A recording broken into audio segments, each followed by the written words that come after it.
Santa Claus is coming to town.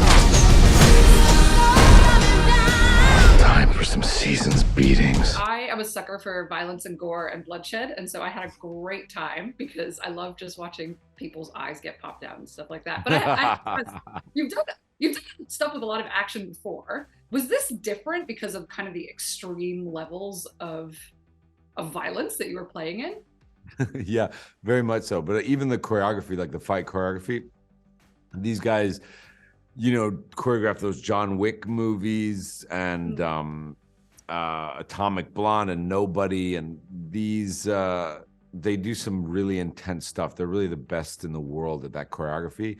But in that way, they're always pushing the limits and pushing themselves and pushing the actors that they work with. So it was the most exhausting, complicated choreography I've ever done, but they were also the most skilled at teaching me. So I was able to do a lot of it. And it was just a blast to work with guys that are just so smart and so good at what they do. But it was also exhausting.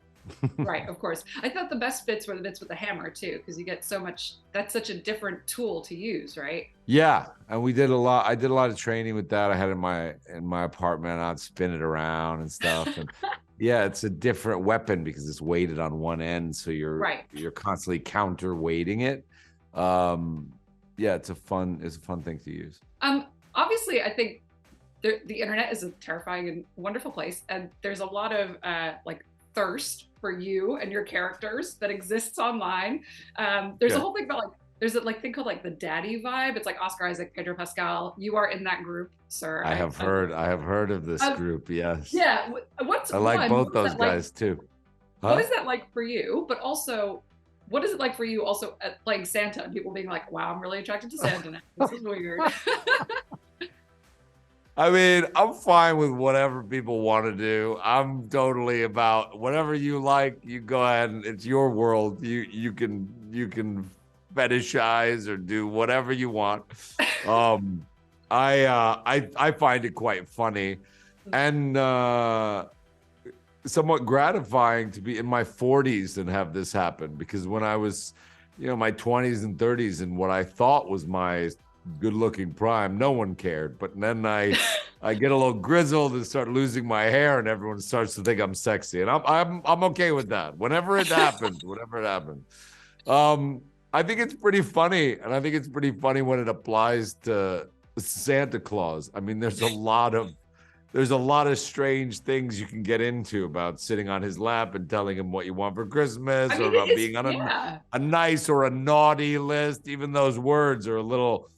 So I get it. I understand you. I mean, look, I think it helps, right? Sell this film of you've got vigilante Santa and everyone's kind of like, ooh, I want him to hit me. I mean, there's something inherently sexy about a guy who goes to town on a bunch of, mercenaries to save a little girl and to save Christmas. I mean, come on. There's something sexy about that, right? Yeah. Making Christmas sexy again, David Harbour. I'm down.